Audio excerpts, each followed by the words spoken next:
우리에게 가장 중요한 믿음 중에 하나가 부활의 믿음입니다.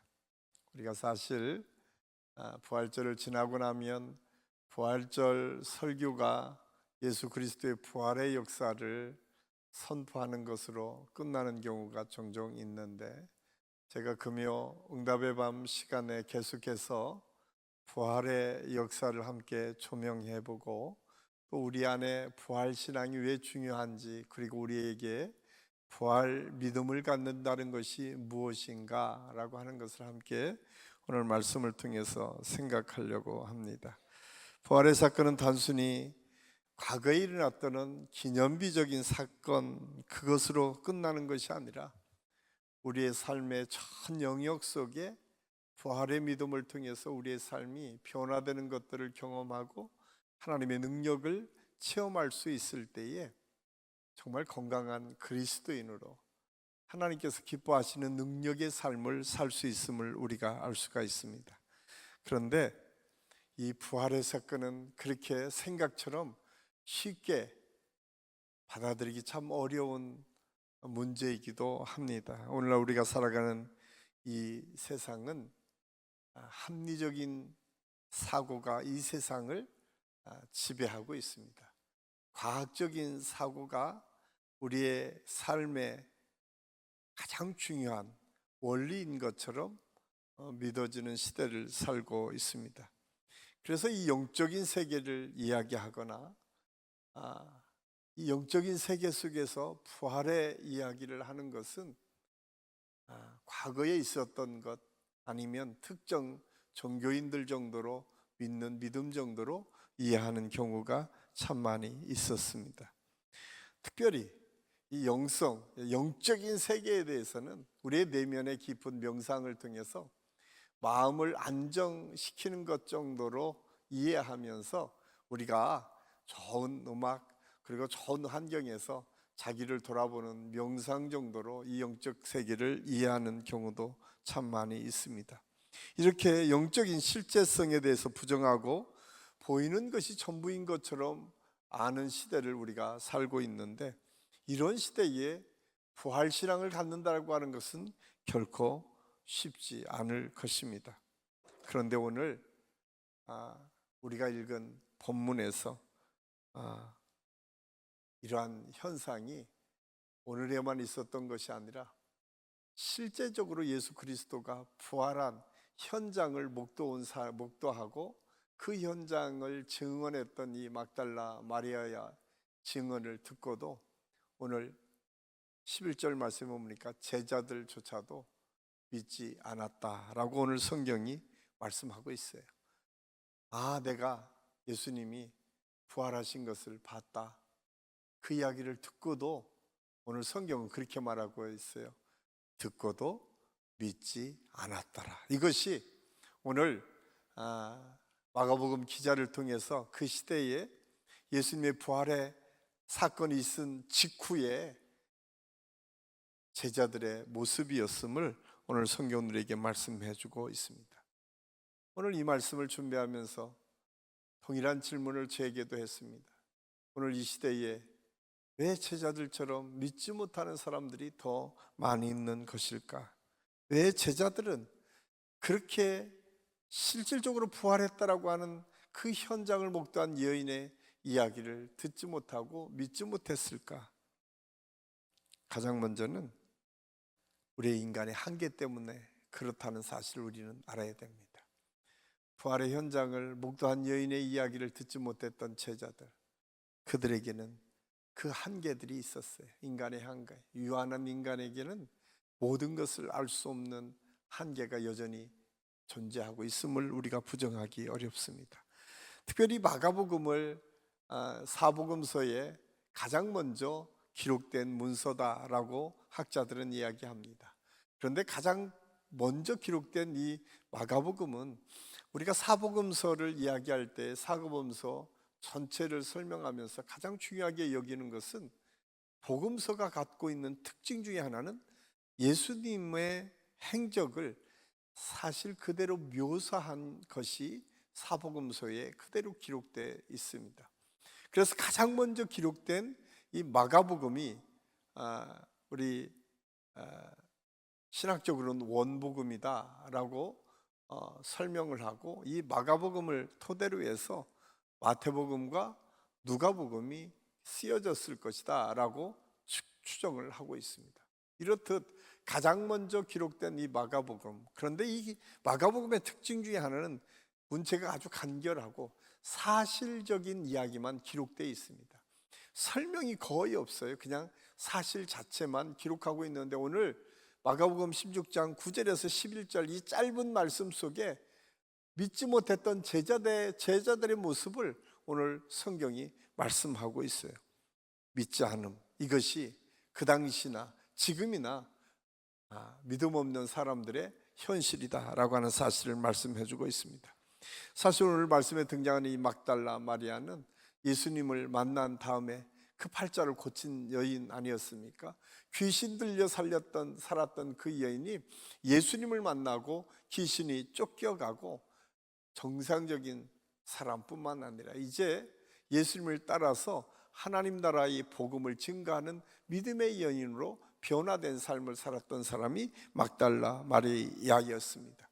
이 치유의 경험, 하나님의 아들이신 예수 그리스도의 그 능력이 얼마나 위대한지를 알았던 여인, 그가 계속해서 귀신에 쓰임받아서 자기 삶을 제대로 살지 못했던 그가 예수님을 만나고 그 안에 있었던 일곱 귀신이 쫓겨가는 역사를 경험했던 그 여인, 그리고 그 후에 그는 끊임없이 예수님을 따라다니며 수종을 들며 주님의 복음을 증거하는 일에 함께 참여했던 이 여인, 그 여인이 십자가에 돌아가시는 예수님을 보고 얼마나 충격을 받았겠습니까? 분명히 귀신이 들려서, 우리 성경에 보면 예수님이 하나님의 아들이신 것을 가장 먼저 알았던 것이 누군지 아세요?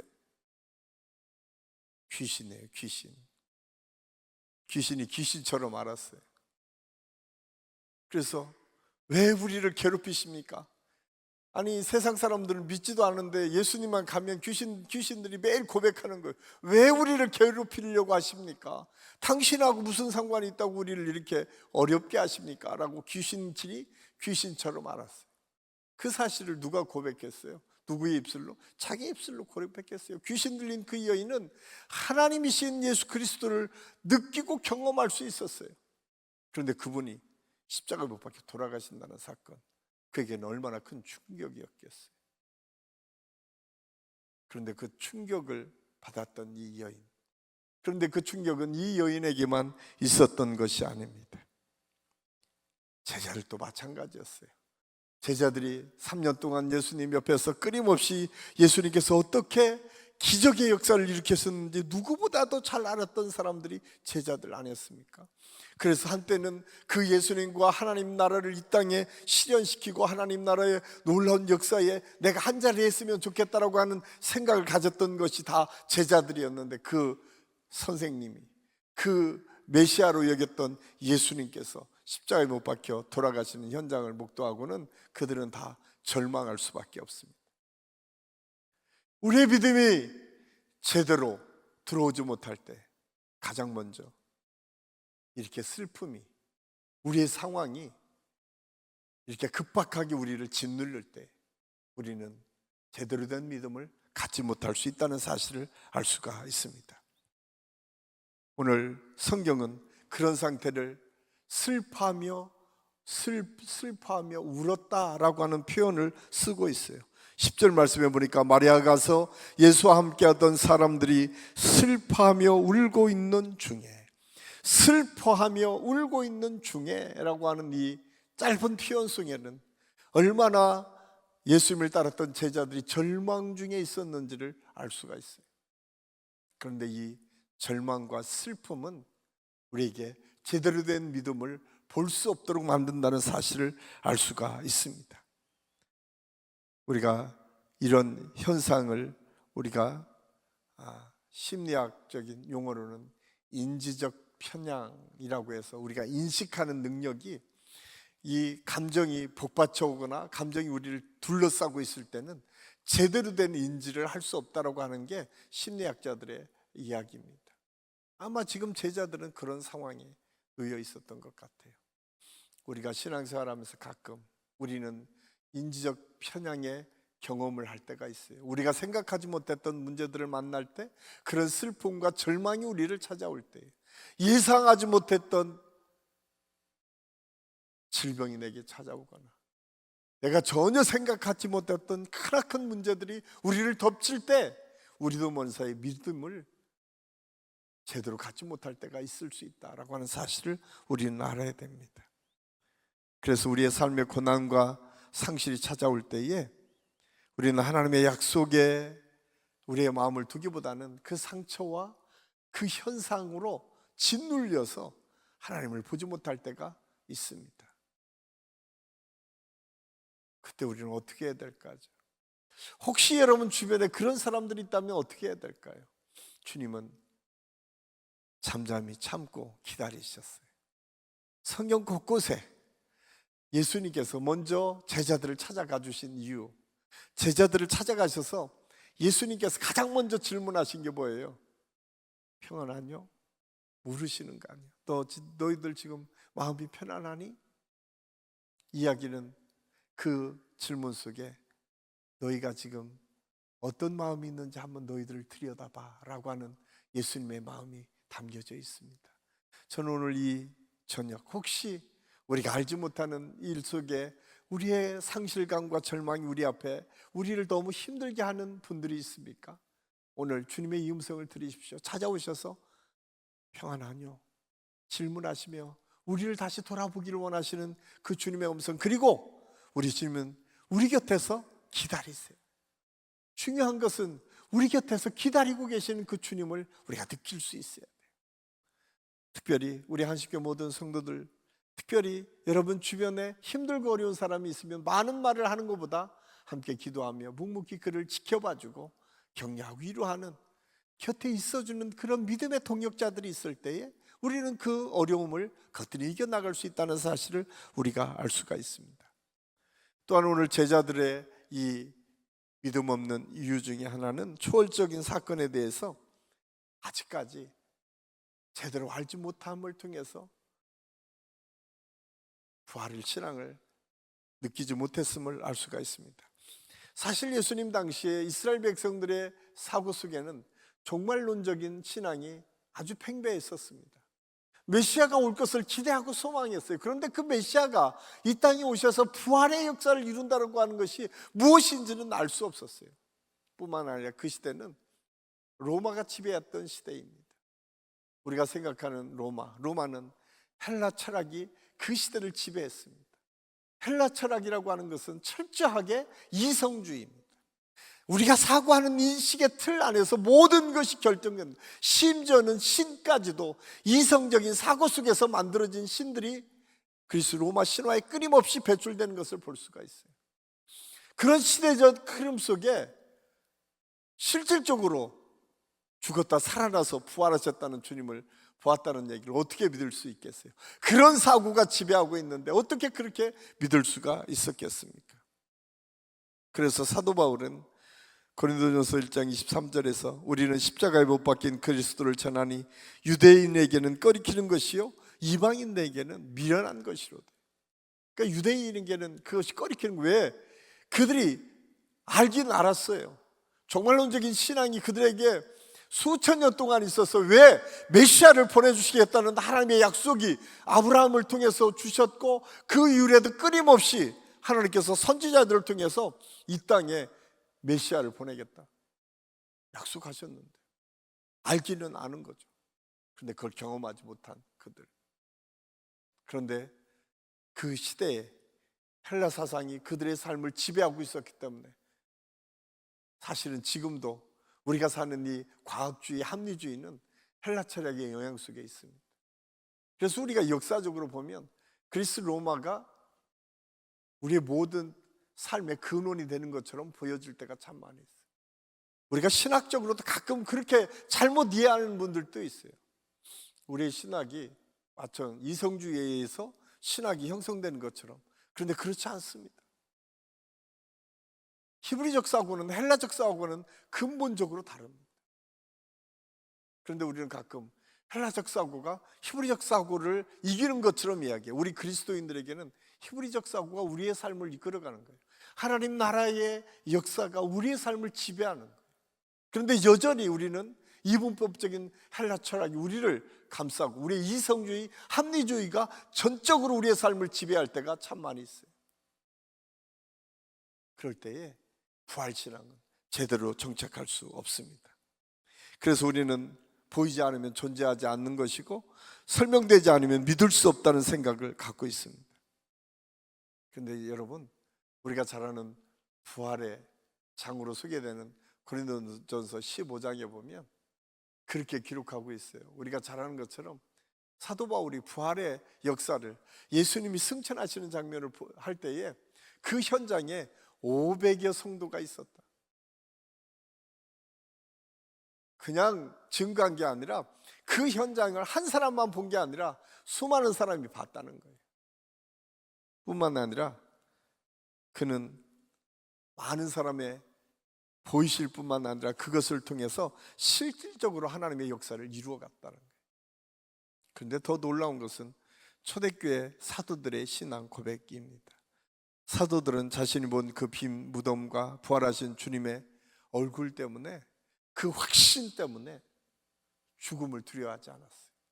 그래서 우리가 잘 아는 것처럼 가룟 유다를 제외한 모든 제자가 순교했잖아요. 그래서 그 순교한 현장들을 기록하면서 판넨베르크라고 하는 신학자는 이렇게 얘기했어요. 예수의 부활이 실제로 일어난 사건이 아니었다면 초기 기독교 역사 속에서 아예 출현하지도 않았을 것이다. 판넨베르크가 신약학자로서 예수님의 생애를 가장 치열하게 공부했던 분이, 그가 기록을 하나하나 점검하면서 고백했던 내용은 뭐냐? 만약 예수 그리스도의 부활이 없었다면 초대교회는 존재하지도 않았었고 초대교회 사도들의 복음의 실체는 지금까지 우리에게 전해질 수 없었다라고 아주 분명하게 이야기하고 있습니다. 세 번째로 우리가 부활의 신앙을 갖지 못하는 것 중에 하나는 이 이성주의를 뿐만 아니라 영적인 무감각한 상태가 우리를 부활로 나가지 못할 때가 참 많이 있어요. 이는 단지 이성적 의심의 문제가 아니라 하나님의 일하심에 대한 영적인 감각이 무뎌지는 시대를 살게 되면 우리도 모르는 사이에 부활신앙을 떠나게 될 수밖에 없음을 알 수가 있습니다. 그래서 보네포 목사님은 하나님께 무감각한 영혼은 결국 진리를 알아보지 못하고 죄를 죄로 인식하지 못하고 은혜마저도 은혜로 받아들이지 못한다라고 얘기했어요. 그러니까 죄가 뭔지, 은혜가 뭔지를 알 수 없다는 거예요. 사실 요즘 시대가 그렇지 않습니까? 우리나라 사회는 더 지금 절망적인 것들이 너무나 많이 있잖아요. 그 기준이 분명하지 않다 보니까 너무나 혼란스러운 시대를 살고 있어요. 그런데 오늘 성경이 우리에게 주시는 특별한 은혜는 뭐냐면 실제 하는 부활의 역사를 우리에게 증언하고 있습니다. 그래서 이 부활의 역사를 우리가 경험하기 위해서 가장 먼저 필요한 것이, 이렇게 세 가지로 제가 설명을 드렸는데 이런 여러 가지 방해가 있다 하더라도 우리가 주님을 만날 때에 우리는 부활의 믿음을 소유할 수 있음을 알 수가 있습니다. 그래서 두 번째로 믿음은 예수님을 인격적으로 만나는 데서부터 시작됩니다. 믿음은 단지 논리적 수용이나 교리적 동의가 아니라 부활하신 예수님과의 인격적 만남을 통해서 시작됩니다. 마가복음 16장에서 제자들의 부활 소식을 듣고 믿지 못했던 이 믿음의 모습이 강조되고 있는데, 똑같은 본문을 요한복음 20장에서 소개할 때는 막달라 마리아를 부르시는 예수 그리스도의 모습을 증가하고 있어요. 사도 요한이 똑같은 현상을 증언하면서 요한은 그렇게 얘기합니다. 막달라 마리아에게 보이셨다라고 짧게 기록한 이 마가의 기록을 사도 요한은 막달라야 부르시는 주님의 음성을 거기에 표현하고 있어요. 그리고 그 주님의 음성을 들었던 마리아가 라보니여 라고 하는, 나의 선생님이여 라고 하는 고백을 하는 장면을 묘사하고 있어요. 이 사건을 통해서 부활신앙, 부활의 믿음이라고 하는 것은 단순히 내가 보는 것뿐만 아니라 그 음성을 듣고 내가 믿음으로 고백할 때에, 주님을 인격적으로 만날 때에 그 역사가 일어난다는 사실을 오늘 성경들에게 가르쳐주고 있습니다. 저는 오늘 이 저녁이 우리에게 짓눌리고 무감각한 이런 시대에 주님의 음성이 들려지고 내가 주님 그 주님의 음성에 반응하고 응답할 수 있는 은혜의 시간, 축복의 시간이 될 수 있기를 간절히 소원합니다. 그러면서 예수님께서 한 가지 더 말씀해 주시는 게 있어요. 요한복음 20장 22절 말씀에 보면 예수님께서 이렇게 말씀합니다. 우리 같이 한번 읽겠습니다. 이 말씀을 하시고 그들을 향하사 숨을 내쉬며 이르시되 성령을 받으라. 아멘. 예수님께서 막달라 마리아를 만나주시고 그것으로 끝이는 것이 아니라 숨을 내쉬면서 말씀하세요. 성령을 받으라. 네. 주님을, 부활의 주님의 역사는 인격적으로 만나는 것뿐만 아니라 성령의 역사를 통해서 그분을 인정하고 만날 수 있다는 사실을 오늘 성경들에게 말씀해 주고 있습니다. 그래서 사도 바울은 고린도전서 12장 3절에서 성령으로 아니고는 누구든지 예수를 주시라 할 수 없느니라. 우리가 예수님을 주라고 고백하는 그 순간 이미 우리 안에 성령의 역사가 있고 우리 주님을 인격적으로 만났고 그 주님을 인격적으로 만났다고 하는 그 고백은 부활신앙 우리에게 이미 들어와 있다는 사실을 성경을 통해서 우리에게 증언하고 있습니다. 성령은 단지 감정적인 위로자가 아닙니다. 성령은 진리를 보게 하시고 믿어지게 하시고 진리 속에서 우리가 살도록 도우시는 것이 성령의 역사임을 오늘 성경들에게 말씀해 주고 있습니다. 저는 오늘 이 저녁이 그런 은혜의 시간이었으면 좋겠어요. 성령의 예수를 통해서 김 집사야, 정권사야, 윤교희 목사야 이렇게 주님께서 친히 부르시고 그 음성을 들려주고 내가 응답함으로 주님께 나아가는 축복의 시간, 은혜의 시간이 될 수 있기를 예수님의 이름으로 간절히 축원합니다. 이런 하나님의 역사가 있으면 또 하나 마지막으로 반드시 일어나는 것이 있습니다. 그것은 사명으로 이어집니다. 오늘 10절 말씀해 보니까 막달라가 예수님을 만나고 바로 일어나서 한 게 뭐예요? 가서 주님의 복음을 증거하기 시작했어요. 내가 예수님 보았습니다. 내가 예수님을 증거하고 있어요. 여러분, 귀신에 사로잡혔던 여인, 자기 한 몸도 가눌 수 없었던 연약한 여인, 세상 사람들이 보기에도 실패했던 것처럼 보여진 그 여인이 예수님을 만나고 그 인격의 변화를 경험하기 시작하니까 예수 그리스도의 복음을 증거하는 복음의 사명자로 쓰임받았다. 여러분, 예수 그리스도의 부활의 증인은 위대한 사람이 증인되었던 것이 아닙니다.